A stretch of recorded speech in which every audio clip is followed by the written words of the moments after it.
Hello. Hi. I'm going to examine your nose. It's okay with you? Yes. Okay. For the examination of the nose, firstly look over the anterior and inferior surface of the nose.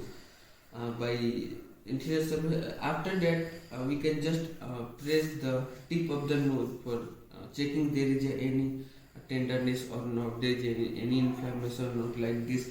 Just press the tip of the nose to just dilate the nose, dilate the septum to just check whether there is any inflammations or tenderness. After that, we can use the pen light to look over the partial vestibule of the nose. Example, I am going to just check the nose after just extension of the neck. By having the extension of the neck, I can check the partial vestibule. It's okay, there is no inflammations, there is no purulent material and no mucus material. So it's looking good diagnosis. That means in this diagnosis there is nothing comes out. So after that, I can use the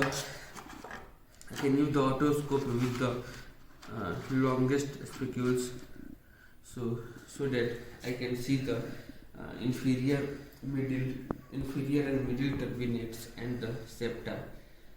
Kindly note, in case of examining with the otoscope, take care of the nose septum. If there is any inflammation and tender, just don't touch with the spicules of the otoscope.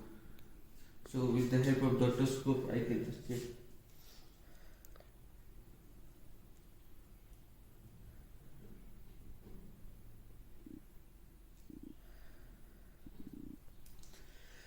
Yes, it's looking, terminates is looking good. There is no inflammation, no purulent material.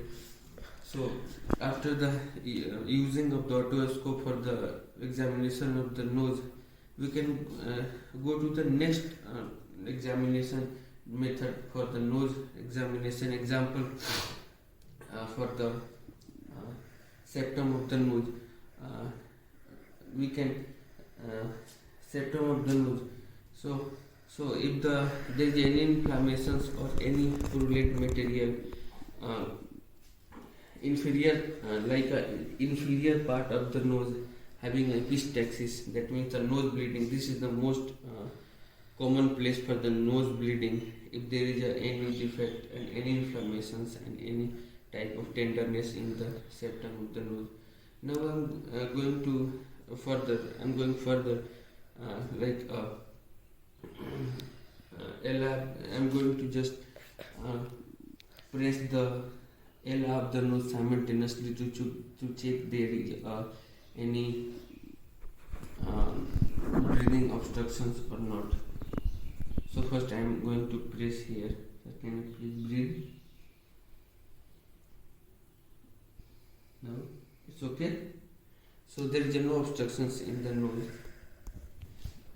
So also in the nose examination, with the help of the pen light, we can check the nasal mucosa. If there is any defect in nasal mucosa, that means any change in the color,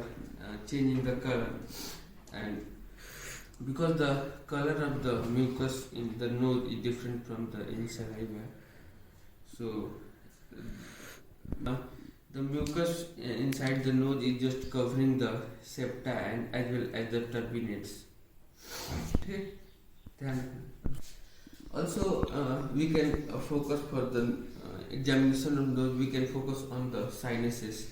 Example, we can focus on we can palpate the sinus, frontal sinus as well as maxillary sinus. If there is any inflammation, any pain on the face, or any obstructions in breathing, so we can just palpate with the help of these two fingers, with second and third finger. We can palpate over here if there is any inflammations or any tenderness of the sinus.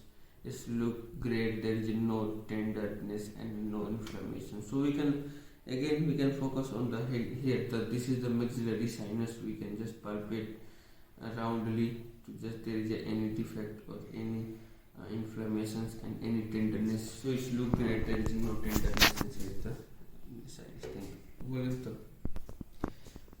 Let's move forward for the mouth examination. In the mouth examination, first follow some rules. Example, if the patient is having the denture, then just ask them to just remove the denture for the well and best physical examination of the mouth. So for the mouth, we will start from the lips. Can you please zoom with the lips? If there is any changes in only if there is any changes in the color of the lips, any scar and any moisture problem, so and any swelling, so it's look good. There is nothing, no swelling, no scar and no scale, so no scale, no scar and no inflammations. So let's move to the next part of that is the oral mucosa. So we'll inspect the oral mucosa. There is any change in color, any white patches or something, or any inflammations. So please open the mouth, sir. Please zoom. So we'll look for the oral mucosa. So there is no changes in the color. It's look there is no inflammations and the texture is well. So mucous membrane is it's looking good. So next we'll move towards the gingiva. Gingiva, where the teeth just join. So this is the, can you please open? We'll look for the protrude. We'll look to the gingiva. So it's looking pinkish in color. Gingiva is looking pinkish in color. In black people, it may be the black in color, little black or brownish in color. So there is no inflammation of gingiva, that is called gingivitis, and the no redness. So it look good. There is no any ulcer or something else. So we can again move towards the teeth. Just inspect the teeth. There is no deformities, no obstructions. There is no change in the color of the teeth. So it look the teeth is looking good in color. So last examination in the mouth is we'll examine the tongue.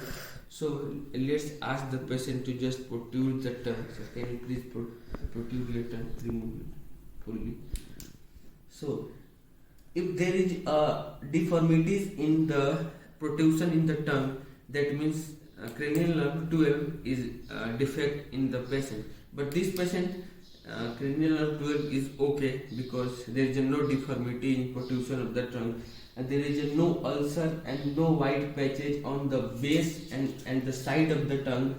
Base and the side of the tongue, there is no ulcer and no deformity. So in the people who is more than 50 years having the more chance of cancer because of their smoking and chewable tobacco. Squamous cell carcinoma is the most common type of the cancer, just on the base of the tongue and on the side of the tongue. If there is a defect in the protrusion of the tongue, ask the patient. My patient, there is no defect in protrusion of the tongue. So if the patient having the defect in protrusion of the tongue for the examination of the pharynx, ask the patient to say yawning.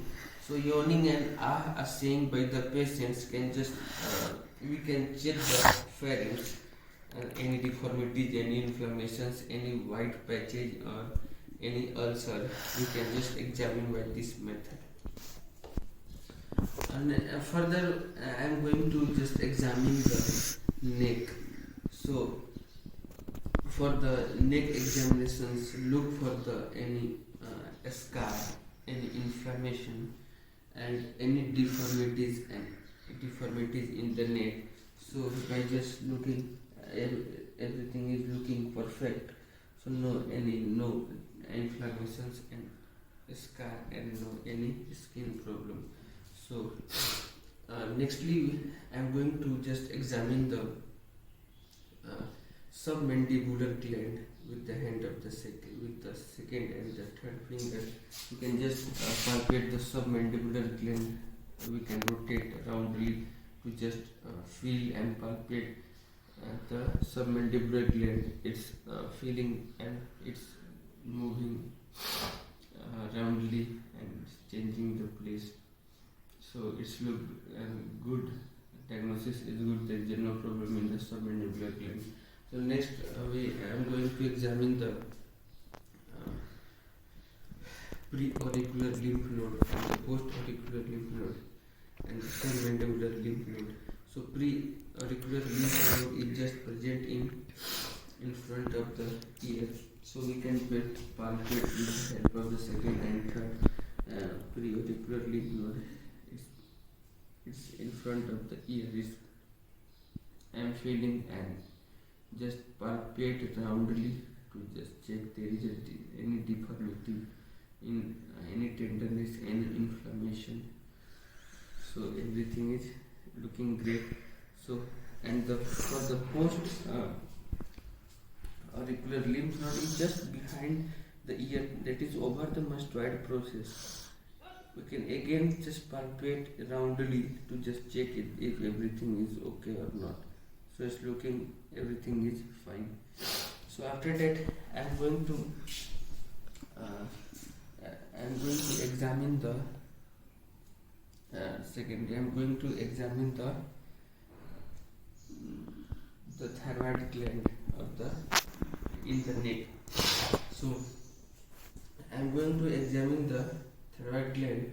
So for the thyroid gland, ask the patient to just flex forward. So can please flex forward. So with the help of the all finger, we'll just fix the all finger here. We can fix the all finger here, and we can take in mind that your index finger is just below the cricoid cartilage. So with the left finger, just